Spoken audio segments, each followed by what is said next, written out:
guys, quiet.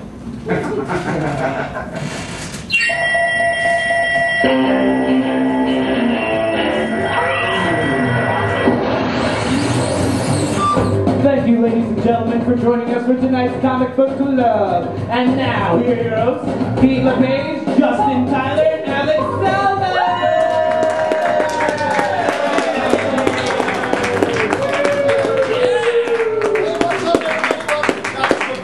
I'm Justin. I'm Pete. And that's our man of the booth, Booth Bag! And guys, this has been a big week in comics. There have been some crazy things that are going on. Announcements, crazy things. Certainly.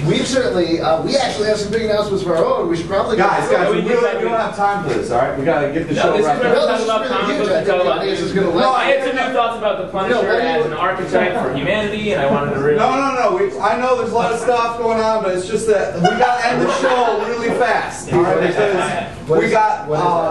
Because Melrose Place is finally coming back to television! Wow. We're not really excited about it. To be fair, you're excited about it because you brought this, which is a now file for Melrose Place. You keep talking about how we need to end the show early for Melrose Place. No discredit to you guys. We're all about quality. Depend on that from them. Let's just, let's bring out the guests and get the thing rolling. Oh, I see. So you want to stop us before we talk about your Melrose Place fan club? Yeah. Well, come on, we're not here to plug other things. That's not what this is about. Oh, that's good. Do our show really tightly, and then we can just move on with the rest of our lives. And, more important things like change into your nightgown and watch out. Yeah, and eat bonbons. Guys, I'm really excited about it too because it's like this is the true story of 6 people. True story. Melrose Place. Oh, you're thinking of The Heights, I believe. Thank you. Guys, we're going to spend the next hour talking about 90s revivals of whatever you call them. Not sitcoms. TV shows. TV shows. What's that thing that's on the TV? I don't know. We should probably bring our guest out. We're very excited to have you here, ladies and gentlemen, Duane Swierczynski.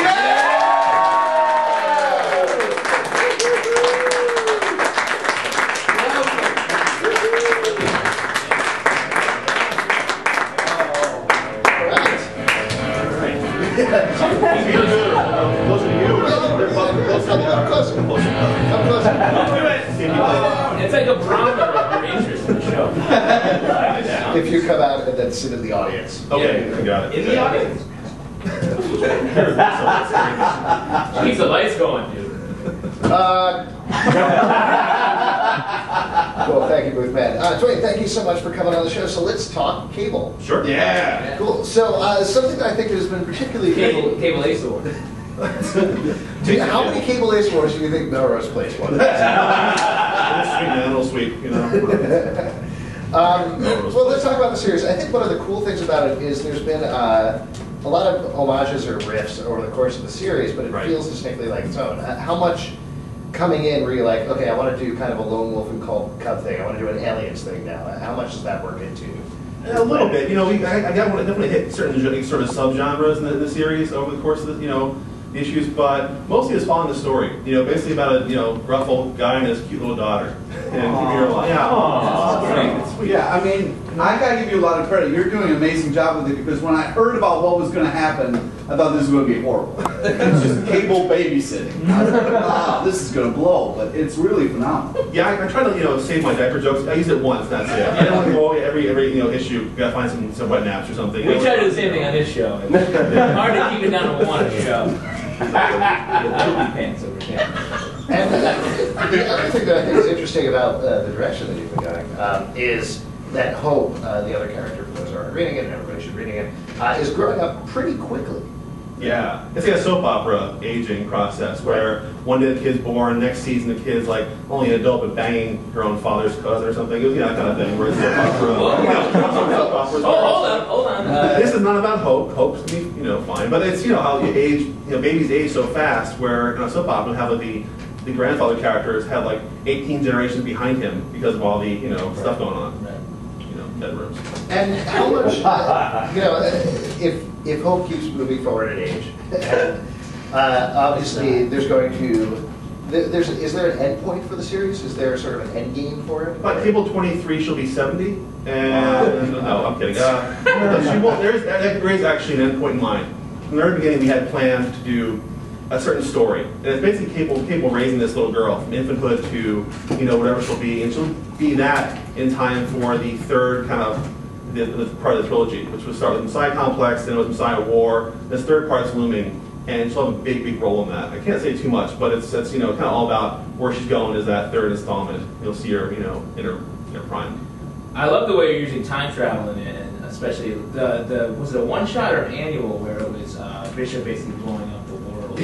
That was such a great issue, and cool. Like Pete's saying, like the series, I was like, I loved it right away, but I felt like no way this is gonna last because Cable's a character that people don't really like. I feel like, and has a bad rep from the Liefeld base. I love it, but it's a testament to how using, really being creative with storytelling, moving forward. It's really great. Well, thank you. No question in there.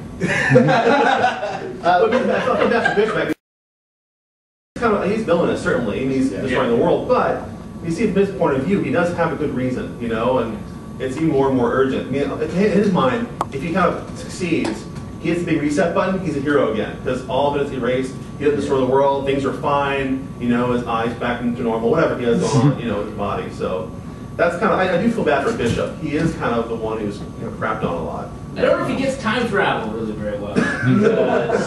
He's like, don't worry, it'll all be back to normal. I don't know.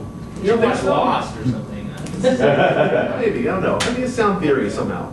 That's it. In terms of the planning of the series, was there anything that you weren't expecting to happen that was a pleasant surprise? For it to sell at all? No, no. We had the whole thing planned out in broad strokes, but the little moments, I was surprised. I didn't plan on giving, Hope this kind of a love interest in the way I did. It was kind of a surprise. A lot of little, tiny moments were the things that crop. That's always fun with writing. You have a plan, but it's the fun improv middle of them all that makes, it fun day to day, basically.